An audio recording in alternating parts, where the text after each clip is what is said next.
말씀 마태복음 5장 1절과 2절의 말씀 함께 보기를 원합니다. 마태복음 5장 1절 2절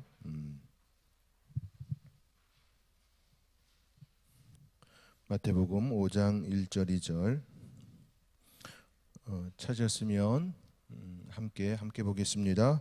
예수께서 무리를 보시고 산에 올라가 앉으시니 제자들이 나아온지라. 입을 열어 가르쳐 이르시되 아멘. 예수께서 산에 올라가 앉으셨고 그곳에 이제 무리들도 있고 제자들도 있음을 보게 됩니다. 그래서 입을 열어 가르쳐 이르시되라는 말씀으로 너무나도 잘 알고 있는 산상수훈에 대한 말씀입니다. 산상수훈이 어떤 말씀인지 아시지요? 산이 무슨 산이지요? 산이 무엇을 의미하지요? 산이에요. 산. 산상이 그러니까 산 위에서라는 의미예요. 그러니까 산 그냥 여러분들이 알고 있는 앞산 뒤산 이런 산이에요. 그러니까 산상수훈하면 산 위에서 주신 말씀, 이게 이제 산상수훈, 한문으로 산상수훈입니다. 그래서 이것을 이제 5장, 6장, 7장이 산상수훈, 산 위에서 주신 말씀이라는 겁니다. 우리가 마태복음과 누가복음을 이제 대표적으로 서로 비교해 볼 수가 있는데요. 왜냐하면 마가복음하고 요한복음은 마가복음은 첫 이제 복음서의 첫 이제 복음서로서의 독특성을 가지고 있고, 또 요한복음은 또 이제 가장 신학적인 그런 말씀을 전하고 있어서 또 둘 다 독특성이 있고요. 물론 네 개 다 독특성이 있는데 서로 비교하면서 이제 약간 대립적인 구도로 설명하기가 너무 좋은 복음서가 마태복음과 누가복음서예요. 왜냐하면 마태복음서의 1차 독자는 첫 온독자라고 표현하죠. 온독자는 이스라엘 사람들, 유대 사람들이에요. 유대인들이에요. 그리고 누가복음은 유대인들이 아니라 이방인들이에요. 그러니까 온독자가 1차 독자가 지금은 우리가 마태복음도 있고 누가복음도 있고 다 읽잖아요. 우리에게는 우리 입장에서는 다 우리에게 주신 말씀으로 받아들이고 살아가잖아요. 그런데 처음 그 말씀이 주어졌을 때의 첫 독자는 누구냐라고 할 때에 누구를 대상으로 해서 썼느냐라고 할 때에 마태복음은 유대인, 이제 누가복음은 이방인이라는 것이지요. 그렇기에 유대인을 대상으로 쓴 마태복음에는 유대인의 정서가 너무나도 잘 담겨져 있어요. 쉽게 말해서 유대인의 정서가 잘 담겨 있다라고 말하는 것은 뭐냐 하면 유대인들이 쉽게 이해할 수 있는 그 구조로 말씀이 기록되었다라는 겁니다. 그들이 익숙하게 알고 있는 그 구조로 그들에게 설명을 했다라는 말씀이에요. 그래야 그들이 가지고 있는 그 정서 속에서 고스란히 이제 하나님의 말씀을 받아들이는 입장이 되어지기 때문이지요. 이방인의 입장에서도 마찬가지입니다. 그러니까 누가복음이 이방인에게 보냈다라고 하는 것은 이방인의 그 정서 속에 하나님의 말씀이 잘 스며들어갈 수 있도록 그들에게 기록했다라는 겁니다. 여기서 한 가지 더 보셔야 될 점이 있지요. 이방인들은 그들의 뿌리가 어디인지를 잘 알지 못하지요. 이방인들은 예수님의 말씀으로 복음으로 시작되어진 그 신앙의 공동체이기 때문에 그 시작이 너무나도 미약함이 될 수밖에 없어요. 예수님으로부터 시작되어진 복음으로 이루어진 신앙의 공동체라고 하면 굉장히 뿌리가 약한 구조가 될 수밖에 없지요. 그런데 그 뿌리가 단지 예수님의 말씀 그 복음으로 시작된 것이 아니라 이미 이 복음은 구약의 사건으로부터 쭉 연결되어졌다라는 것이 그들에게 설명이 되어지면 우리의 시작은 예수님의 오심으로부터가 아니라 이미 구약의 창조로부터 시작되어져서 여기까지 와서 그 복음으로 인하여 우리가 은혜를 입었구나라는 구조가 되어지면 그들의 뿌리는요 엄청 긴 역사 속에 하나님의 은혜를 담는 그 공동체가 되어졌다라는 것이 심겨지지요. 그러므로 뿌리가 굉장히 깊숙하게 뻗은 구조를 이야기하게 되어 있어요. 그래서 누가복음은 철저하게 너희의 뿌리는 구약의 그 역사 속에 깊숙이 뿌리 박혀 있어 이것을 설명하고 있어요.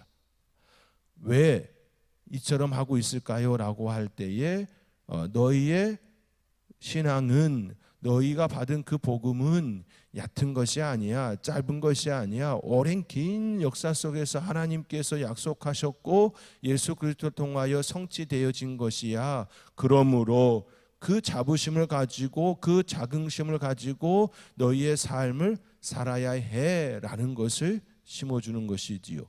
깊은 뿌리는요, 그 뿌리를 가지고 있다면요 그 나무는요 쉽게 넘어지지가 않습니다. 강풍에 태풍에 어떠한 시련과 핍박과 박해와 그 모진 고난이 그들에게 온다 할지라도 흔들리지가 않는 것이지요. 누가복음은 그들을 대상으로 기록했다. 그래서 굉장히 율법적인 요소들도 많이 등장을 해요. 왜냐하면 너희의 뿌리는 그 구약의 그 시대로부터 흘러가는데 그것이 율법으로 쭉 말미암아서 너희에게까지 왔다. 그러나라고 하면서 너희에게 더 이상 그 율법이 필요치 않다. 예수 그리스도를 통하여서 너희는 새로운 존재가 되었다. 이런 식으로 접근이 되어지는 것이지요. 그렇기에 누가복음 안에는 예수님께서 철저하게 율법을 행하는 그 8일 만에 할례를 행하고 매년 6월절마다 그 이제 예루살렘에 올라가서 그 절기를 지키는 그 내용들이 다른 복음서는 잘 나타나지 않는데요. 어린 시절에 예수님께서 6월절을 지내기 위하여서 그 부모들이 그를 데리고 예루살렘에 오르는 그 내용이 다른 복음서에는 없는데 누가복음에는 있어요. 이런 차이가 있다. 이런 것들을 보시면서 오늘 환영해 주셔서 감사해요. 그래서 이런 구조 속에서 마태복음은 유대인들이 가지고 있는 그 정서, 그 구조로 접근되어져 있는데 오늘 마태복음 5장은 그것을 너무나도 잘 보여주고 있다라는 거예요. 그래서 보시면 우리가 읽은 말씀 5장 1절 2절에 보면 예수께서 무리를 보시고 산에 올라가 앉으시니라고 되어 있어요. 그러면 무리를 보시고 산에 올라갔다라고 하면 그 무리들이 지금 어디에 있는 거지요? 어디에 있는 거지요? 다시 본문대로 따라가 볼게요. 예수께서 무리를 보시고 산에 올라가 앉으셨어요. 그러면 무리들이 어디에 있는 거지요? 산 아래에. 그렇죠? 무리를 보시고 예수님이 산에 오르셔서 앉으셨어요. 쉽게 말하면요, 제가 예수님은 아니지만 대역을 하면 이렇게 있는 거예요. 무리들이 이렇게 있는 거예요. 제가 무리를 봤어요. 그리고 제가 어떻게 해요? 산에 올라요. 그래서 올랐어요. 앉았어요. 어떤 구조죠? 산 아래에 있고 예수님은 위에 있고 이 구조 속에 있어요. 그리고 그걸로 끝이 아니에요. 뭐가 돼 있어요? 예수께서 무리를 보시고 산에 올라가 앉으시니 누가 와요? 제자들이 나왔어요. 그러면 구조가 되어졌죠. 산 아래에 누가 있어요? 누가 있어요? 무리들. 그리고 예수님과 무리 사이에 누가 있어요? 제자들이 있어요. 그러면 예수님이 산 위에 앉았고 그다음에 그 밑에 누가 있어요?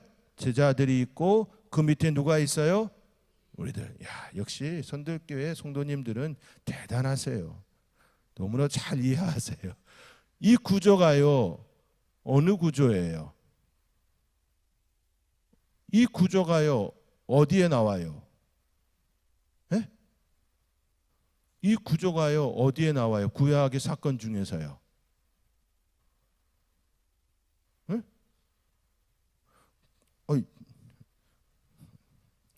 구약의 사건 중에 너무나도 재미난 사건이 있잖아요.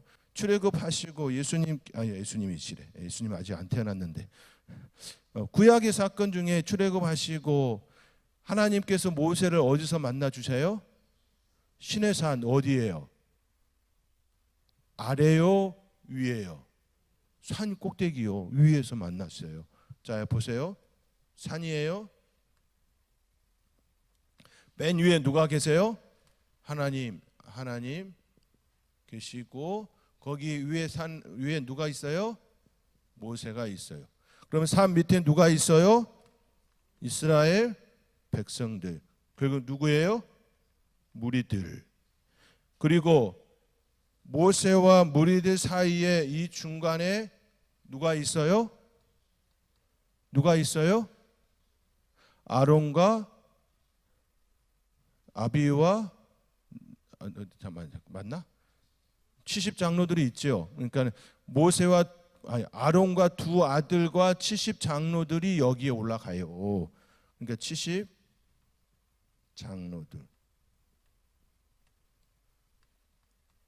1차 구조가 되어졌죠? 이게 어디에서 일어난 사건이에요? 시내산에서요. 시내산에서 하나님께서 출애굽한 이스라엘에게 뭘 주신 거예요? 말씀을 주셨죠. 그 말씀의 대표적인 게 뭐예요? 십계명. 그렇지요? 하나님께서 산 위에서 모세를 만나시고 이 모세를 통하여 이들에게 말씀을 주셨어요. 그것이 출애굽기 19장의 내용이고 20장의 내용이고 그 이후에 쭉 등장하는 본문이에요. 요즘 새벽 기도 때 그 본문을 다루고 있거든요.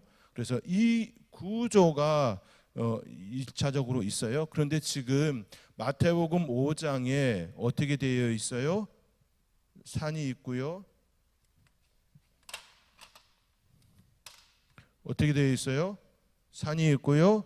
산 위에 누가 계시죠? 예수님. 그 밑에 누가 앉았어요? 제자들. 그 밑에 누가 있어요? 무리들. 어때요? 이렇게 보시니까요. 구조가요.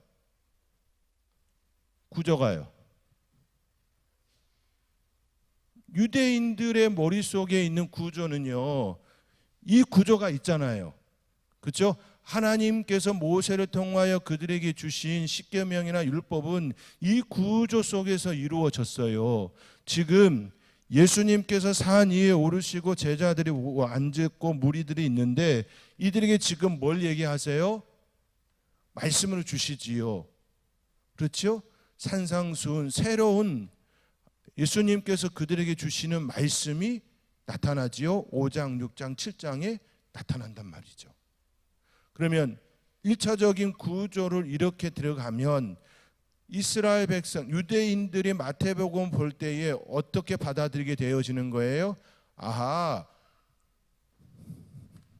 모세와 예수님에 대한 구조가요, 성립이 됩니까? 안 됩니까? 구조가요, 같이 연결선상으로 됩니까? 안 됩니까? 되지요? 그런데 이 자리에 예수님이 계시고 또 다른 이는 없지요. 여 위에 하나님도 안 계시고 밑에 사람도 아닌 예수님이 혼자 계시지요. 왜 혼자 계실 수 있지요? 그분은요, 하나님이면서 사람이시니까요. 여기 산꼭대기에 누가 계셨죠? 하나님이 임재하셔서 하나님의 영광이 있었죠. 하나님이 계시고 여기에 사람이 있어요. 하나님이 계시고 사람인 모세가 있어요. 여기에는요 구조가 같아요, 틀려요? 같아요. 하나님이시면서 사람이신 예수님이 계시잖아요. 맞죠? 아니, 맞다면 고개를 끄덕여 보시고, 제가 지금 맞죠? 예, 그러니까요. 지금 산 꼭대기에 하나님이 계시고 모세가 있고 하나님 계시고 사람이 있고, 이 꼭대기에 하나님 계시고 사람 계시고, 그리고 예수님은 누구시다? 이 시대의 새로운 그렇죠? 이제 이게 분립되는 거 아닙니까? 새로운 세계가 시작이 되었다라는 것을 출애굽함을 통하여서 이스라엘 백성들의 새로운 역사가 시작된 것과 같이 예수님께서 제자들과 무리들에게 말씀하심으로 어떤 시대가 시작되었다? 새로운 시대가 시작되었다라는 것을 구조적으로 이렇게 설명하고 있단 말이에요.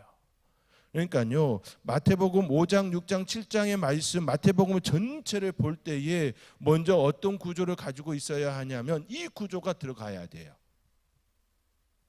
이 구조가 잡히지 않으면 이해를 못하는 거예요. 그러면 어떻게 되냐면 예수님께서 제자들과 무리들에게 다 주시는 말씀이 되는 거예요. 그런데 가장 가까이서 누가 듣고 있는 거예요? 제자들이죠. 이 구조를 가지고 있어야 마태복음의 말씀이 정리가 되는 겁니다. 이해가 되는 거예요. 그 틀 속에서 볼 수 있어야, 그 틀 속에서 봐야 제대로 보이는 거예요. 그런 구조죠. 그래서요, 이 구조가요 그대로 재현된 사건이 뭐예요? 뭐가 되어지냐면요, 제가 막 씁니다.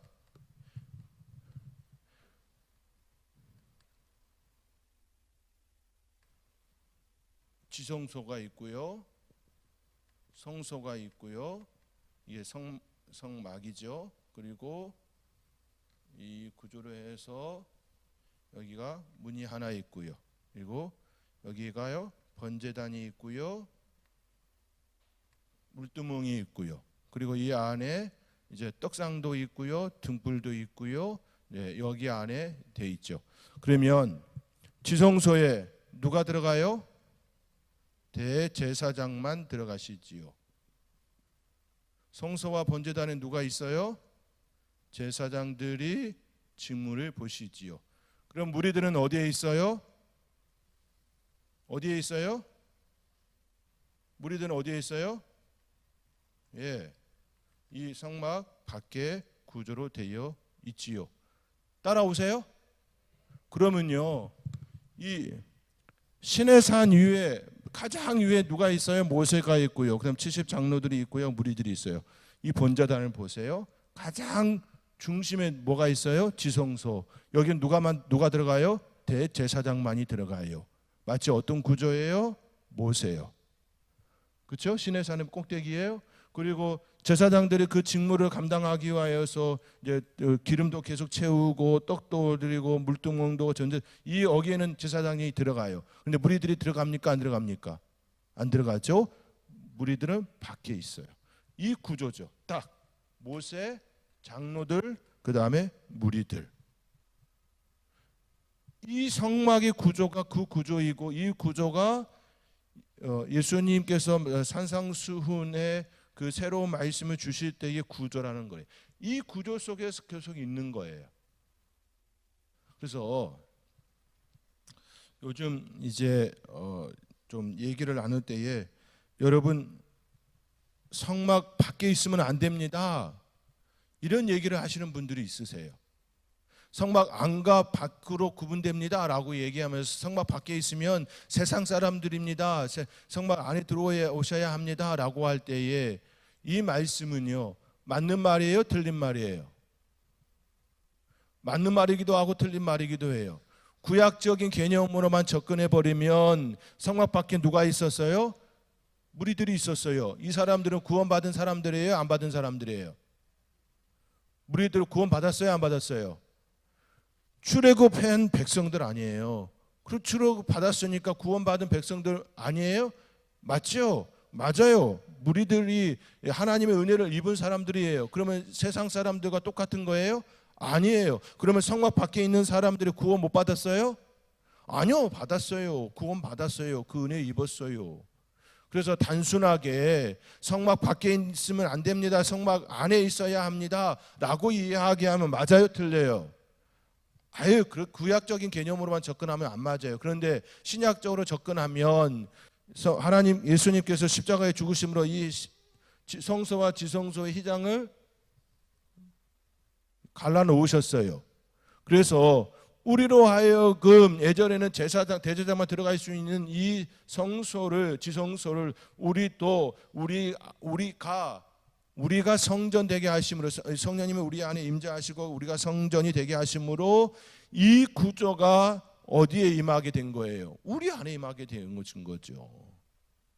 그 개념으로서 성전, 성막 밖에 있는 그 이야기로 하면 맞죠. 그래서요, 말씀은요 잘 전해야 되는 거예요. 그러면 지금 시대로 표현하면 여러분이 성전입니다. 성전으로서의 그 역할을 잘 감당하셔야 합니다. 그 밖에 가 있는 존재가 되어져서는 아니 됩니다. 이런 얘기를 해야지요. 구약적인 얘기를 가져와서 구약적인 색깔만 얘기해버리면, 전제 설명도 없이 그것만 얘기하면 안 맞는 구조가 되어지는 거예요. 그래서 말씀은요 전체의 큰 틀 속에서 보아야지 돼요. 전체 큰 틀이 잘못되어진 상태에서 안에 거를 얘기하면 다 잘못되어지는 거예요. 이단들의 문제가 어디서 나오는 걸까요? 전체를 안 본 상태에서 세밀하게 본다고 하면서 엉뚱한 얘기를 하는 거예요. 그러니까 이단이 되는 거죠. 사이비 이단은 다 그런 거예요. 그런데 그 세밀하게 보는 거에 대하여 사람들이 그림도 보여주고 저것도 보여주다 보니까는 현혹되어져서 아 진짠가 하다가 진짜 지옥 가요. 그러면 안 돼요. 그래서 성경을 볼 때에는, 어떤 것을 볼 때에는 전체를 보는 것이 훈련이 돼야 돼요. 그래서 내가 세밀하게 보는 것도 굉장히 중요하지만 우선 내가 전체의 틀 속에서 볼 수 있는 안경을 갖는 것이 더 중요하다. 그래서 신학교에 들어가면 신학을 가르치는 이유가 여기에 있어요. 신학교에 들어가면 마태복음, 마가복음, 누가복음 성경 공부 형태의 그 티칭을 안 해요. 신학을 가르치지요. 신학을 가르치는 이유가 여기에 있어요. 전체의 틀 속에서 그 눈으로 볼 수 있는 안목을 갖추게 하기 위하여서 신학을 가르치는 거예요. 성경 공부를 가르치는 게 아니고요, 신학을 가르치는 거예요. 그래서요, 신학교에 들어오면요, 교회에서 배우는 그 성경 공부 형태로 알고 있다가 들어와서 보니 신학을 가르치니까 이해를 못하는 거예요. 그래서 시험 들어요. 왜냐하면 신학에 대하여 엄청나게 많은 것들이, 이론들이 있으니까 그 이론들을 이야기하다 보면 본인이 지금까지 가져왔던 그 신앙의 모습이 안 맞는 것들이 있거든요. 다른 얘기를 하는 것들도 있거든요. 그래서요, 그런 부분들이 있다. 이 구조 속에서 있다라는 것을 우선 말씀을 드리시고, 이렇게 되니까요, 좀 이해가 되시나요?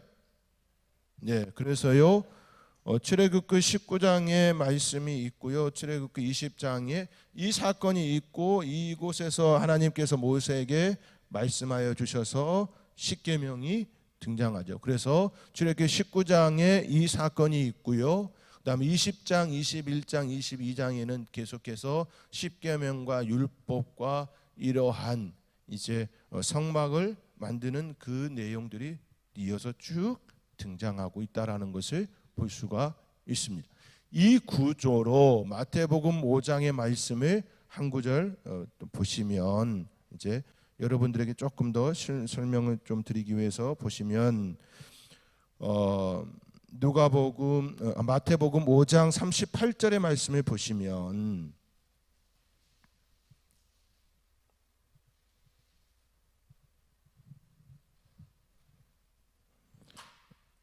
38절의 말씀 보시면 한번 읽어볼까요? 성경책 가지고 계시죠?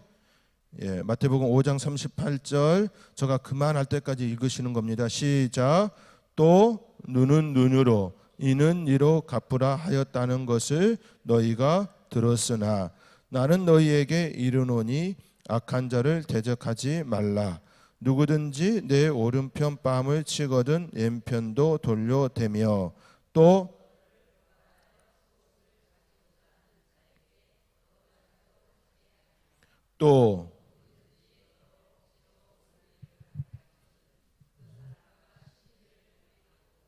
내게 구하는 자에게 주며 내게 꾸고자 하는 자에게 거절하지 말라. 아멘. 보세요. 여기서 중요한 포인트가 뭐였냐면요, 38절 또 눈은 눈으로 이는 이로 갚으라 하였다는 것을 너희가 들었으나 이 말씀은 무슨 말씀이에요? 예, 십계명, 그 구약의 율법의 말씀이잖아요. 눈은 이로 이는 이로, 이건 구약의 모세를 통하여 이스라엘 백성들에게 주신 율법이잖아요. 그 율법에 대하여 먼저 언급했어요. 그런데 뭐라고요? 들었으나, 지금까지 너희들이 이렇게 들었으나 그러나 내가 너희에게 새 계명을 주노니, 새롭게 그들에게 말씀하고 있다라는 거예요. 어디서요? 산 위에서요. 그러니까요, 지금까지 너희들이 가지고 있었던 거 그거 있었지, 그렇지, 그러나 내가 너희에게 새롭게 말씀을 준다라고 하면서 뭐라고 얘기해요? 나는 너희에게 이르노니 악한 자를 대적하지 말라. 누구든지 내 오른팔을 치거든 왼편도 돌려대며 라고 하는 이 말씀을 새롭게 주고 있단 말씀이에요. 전에는 눈은 눈으로 이는 이로 그렇게 대적하는 자였지, 그러나 아니야. 오리를 가자 하면 심리 가고, 왼편을 떼면 오른밤을 대면 왼편도 되고, 그렇게 그 자리로 나아가라 이렇게 주시면서 예수님께서 그 모습을 드러내시지요. 그렇죠? 눈은 눈으로 이는 이로 하면 예수님을 공격하는 그들을 어떻게 해야 되는 거예요? 죽여야지요. 예수님을 공격하는 모든 이들을 예수님이 그들을 공격해야 율법적인 것이 되죠. 이해 못하셨죠? 또 하셨죠? 그러니까 예수님께서 이 땅에 오셔서 지금 많은 무리들에게 가르치고 그럴 때에 종교 지도자들이나 심지어 이제 로마에 의하여서 죽임을 당하잖아요. 눈은 눈으로 이는 이로 하고 하면 예수님께서는 그 시대에 그 율법에 의하여 삶을 사는 바른 모습은 예수님을 공격하는 그들에 대하여 예수님의 공격을 해야 맞습니다. 그렇게 삶을 살아야 하지요. 그러나 예수님께서 그들에게 새롭게 말씀을 주시면서 그 삶이 아니라 이 말씀을 주시면서 예수님이 죽으셨다라는 거예요. 뭘 얘기하시는 거예요? 용서를 얘기하시고 사랑을 얘기하셨다라는 거예요. 그러니까요, 내가 너희에게 새 계명을 주노니 라고 하면서 서로 사랑하라라는 말씀으로 하시면서 나는 너희에게 이 구약의 율법을 얘기하는 것이 아니라 그것보다 한 차원 더 뛰어넘는 사랑의 율법, 사랑의 계명을 너희에게 알려주러 왔다. 그래서 내가 십자가에서 죽으심으로 모든 것들을 완성하겠다라는 말씀이 마태복음 전체의 구조로 접근된다라는 거예요. 그러니까요, 구약의 이 말씀하고요, 구조는 같지만 새로운 말씀을 주심으로써 십자가의 그 죽음으로 나아감으로써 우리에게 사랑이라고 하는, 용서라고 하는 하나님의 엄청난 큰 사건을 우리에게 꽝 이렇게 때리신 사건과 같단 말이에요. 그래서요, 보시면요, 그래서 오늘 예수님께서 주신 말씀들을 보시면요, 이제 제가 조금씩 펼쳐드리면요, 31절 보시면요, 5장 31절에요. 또 일러스되 5장 31절 또 일러스되 누구든지 아내를 버리려거든 이혼 증서를 줄 것이라 하였으나 나는 너에게 이르노니 그거 하지 마. 이렇게 말씀하신다는 거예요. 너는 전에 들었지? 그러나 라고 다시 말씀하세요. 그렇지요? 33절 또 옛사람에게 말한 바 헛맹세를 하지 말고 내 맹세한 것을 주께 지키라 하였다는 것을 너희가 들었으나 나는 너희에게 이르노니 도무지 맹세하지 말라. 하늘로도 하지 말라. 야, 너네들 맹세한다고 해서 너희들 지킬 수 있는 거 아니잖아. 하지 마. 이 얘기를 한다는 거예요. 오직 하나님만이 하시고 하나님께서 지키시겠다라고 하는 그런 개념이 여기에 담겨져 있습니다. 이런 설명을 지금까지 들고 다 알고 계시죠? 아니, 훌륭하신 목사님들이 계셨고 그분들한테 다 배우셨잖아요. 네. 제가 훌륭하다 이런 얘기를 하려고 하는 건 아니고요. 자, 반응이 없네. 그 구조를 알면요, 전체의 틀을 알면요, 속이 시원함이 있어요. 그 구조 속에서 내가 신앙생활 하는 거예요.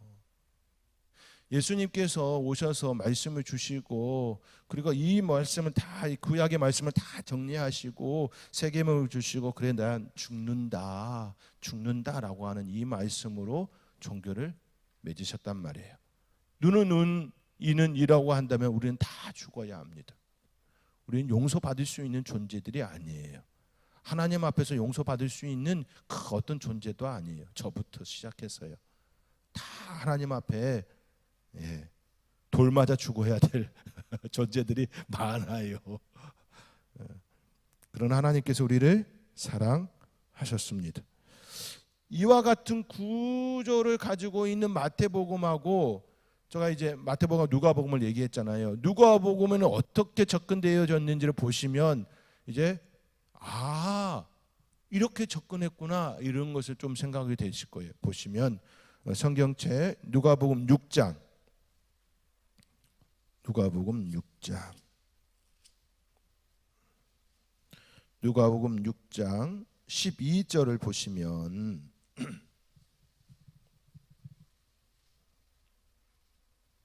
누가복음 6장 12절을 보시면 자, 찾으셨지요? 예, 찾으셨으면 12절 13절 한번 같이 읽어볼까요? 시작. 이때에 예수께서 기도하시러 산으로 가사 밤이 새도록 하나님께 기도하시고 밝음에 그 제자들을 부르사 그 중에서 12를 택하여 사도라 칭하셨으니 여기까지 접근하시면 지금 예수님이 어디 계셨어요? 맨 처음에 계신 곳이 어디예요? 산. 그렇죠? 이때 예수께서 기도하셔서 산으로 가사 시작이 어디서 시작해요? 산에서 시작해요. 그렇죠? 산에서 기도하시고 날이 밝았어요. 그 다음에 뭐 하셨어요? 날이 밝을 때 뭐 하셨어요? 제자들을 만나셨어요. 여기를 보세요. 이제 예수님께서 산에 계셨어요. 그리고 날이 밝음에 내려오시면서 누구를 만나요? 제자들을 만나요. 그 제자들을 만나시고 나서 끝 그런가요? 아니지요. 그래서 제자들이 누군지를 알려주죠. 14절, 15절, 16절 함께 읽겠습니다. 시작. 곧 베드로라고도 이름을 주신 시몬과 그의 동생 안드레와 야고보와 요한과 빌립과 바돌로메와 마태와 도마와 알페오의 아들 야고보와 셀롯이라는 시몬과 야고보의 아들 유다와 예수를 파는 자들 가론 유다라. 그래서요, 예수님께서 산에서 기도하시고 내려오셔서 날이 밝았을 때에 제자들을 부르시고 그들이 12이다 라는 말씀을 하시고요. 그 다음에 또 하시죠. 이들을, 자, 그 다음 절 한번 읽어보면 17절 함께 시작. 예수께서 그들과 함께 내려오사 평지에 서시니 그 제자의 많은 무리와 예수의 말씀도 듣고 병 고침을 받으려고 유대 사방과 예루살렘과 유다 해안으로부터 온 많은 백성도 있더라. 그렇게 하시고 그다음에 누가복음 그러면 이제 20절 한번 읽어볼까요? 시작. 예수께서 눈을 들어 제자들을 보시고 이르시되 너희 가난한 자는 복이 있나니 하나님의 나라가 너희 것임이요 지금 줄인 자는 복이 있나니. 이 말씀은 어디서 많이 들어보셨어요? 마태복음 5장의 산상수훈, 그렇죠? 그런데 누가복음에서는요 산상수훈이에요? 산에서 말씀하셔요? 어디서 말씀하세요? 17절 예수께서 그들과 함께 내려오사 평지에 서시니 라고 말씀하시고 19절 보세요. 온 무리가 예수를 만지려고 힘쓰니 이는 능력이 예수께로부터 나와서 모든 사람에게 낫게 함이러라 라고도 되어 있죠. 그래서 17절에서도 평지에 서시고 말씀하시고 20절 21절에 이제 마태복음의 그 구조 속에서의 그 산상수훈을 말씀하시죠. 그런데요 마태복음과 누가복음의 차이를 이제 확실하게 보이시지요. 마태복음에서는요 어떻게 시작했어요? 예수님께서 무리를 보시고 산에 올라가 앉으시고 그 다음에 제자들이 다가와 앉으셨어요. 예수님이 오르시고 무리들이 있는 상태에서 오르시고 제자들이 나온 이 시내산 그 구조를 가지고 있어요. 그런데 누가복음에서는요 예수님께서 어디서부터 시작해요? 산에서 기도하시고 날이 밝음에 제자들을 부르시고 그들과 함께 어디로 내려와요? 무리들에게 내려와서 병도 고치고 귀신도 고쳐지고 말씀도 하셔요. 그러면요 마태복음과 누가복음의 그 전하는 방식이요 같아요 달라요? 정반대예요.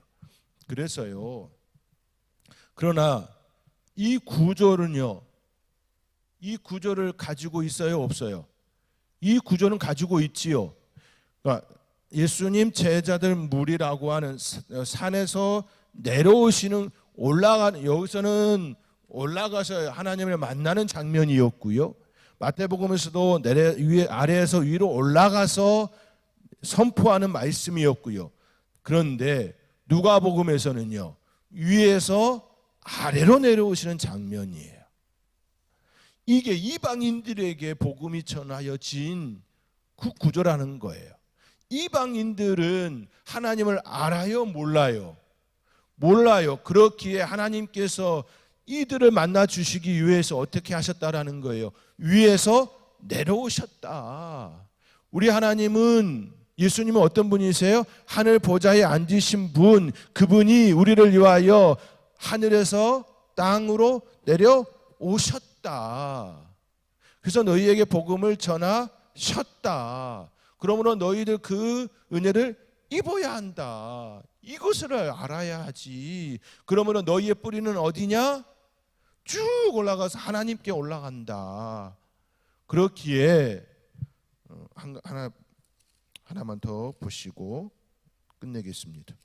그렇기에 누가복음 3장의 23절 이것만 비교하고 끝내겠습니다. 누가복음 3장 23절 보시면 누가복음 3장 23절 예수께서 함께 읽겠습니다. 시작. 예수께서 가르치심을 시작하실 때에 삼시세쯤 되시니라. 사람들이 아는 대로는 요셉의 아들이니 요셉의 이는 헬리요 그 이는 마따시요 그 이는 네이요 그 이는 멜기요 그 이는 안나요. 여기까지 읽은 상태에서요 37절로 넘어가 볼게요. 시작.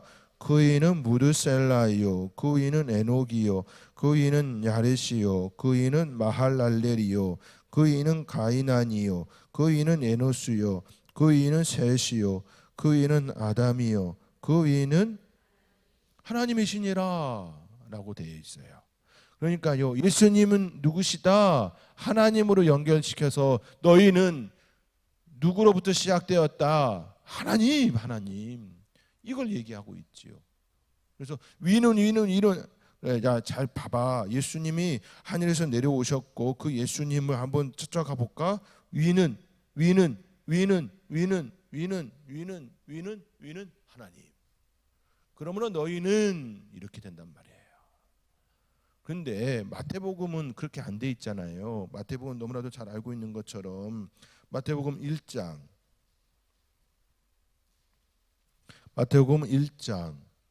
1절 시작. 아브라함과 다윗의 자손 예수 그리스도의 계보라.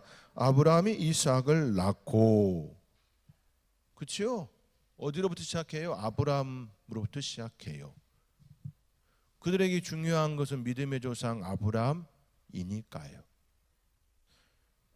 그러니까 구조적으로 달라요. 그런데 구조적으로는 다르지만 그 밑바탕에 흐르는 전체의 틀은 같은 틀 속에 있지만 아래에서 위로 올라가고 위에서 아래로 올라가는 그 구조 속에서 우리에게 말씀하신다라는 겁니다. 우리는 이 시대에 마태복음도 듣고 누가복음도 듣고 마가복음도 듣고 요한복음도 들으면서 총체적인 것을 알고 접근하는 형태가 되어졌지요. 그렇다고 한다면 우리의 믿음의 그릇은요, 이때 사는 사람들보다 어때야 될까요? 훨씬 커야지요. 다 알게 하셨잖아요. 다 드러나게 하셨잖아요. 그렇잖아요. 제가 이제 상반기 때 요한계시록의 말씀을 계속 나누었잖아요. 그 요한계시록 말씀에 이제 이걸로 이제 종집을 찍으면 요한계시록에서 왜 새 하늘과 새 땅을 얘기할까요? 라는 거예요. 왜요? 왜 새 하늘과 새 땅을 얘기하지요? 그는 구약의 말씀에서도 시작되어진 거지요. 이미 제가 말씀 한번 드린 바 있으니까요. 결국은요, 이 세상은 범죄함으로 타락이 되어졌고 그 세상을 심판해야 하지요. 심판한 그곳에 새롭게 시작할 수가 없잖아요. 다 때렸는데. 그러니까 뭐가 필요한 거예요? 새 하늘과 새 땅이 필요한 거죠. 그곳에 여러분을 초대하셨다니까요. 기쁘지도 않아요. 얼굴 표정이 심각해서. 그렇죠, 장은영 지사님? 네, 그렇습니다. 우리가요 그 은혜를 입었어요. 우리는 그 사랑 가운데 살아가는 존재들입니다. 그러므로 우리의 마음속에요, 하나님께서 이만큼 엄청나게 넓은 구조로서 우리에게 접근해 오시고 말씀해 주시고, 그래 가자 은혜를 끼치며 함께 살자, 이렇게 접근해 주신단 말이에요. 그 은혜를 따라 살아가는 저와 여러분이 되어줄 수 있기를 주님의 이름으로 축복합니다.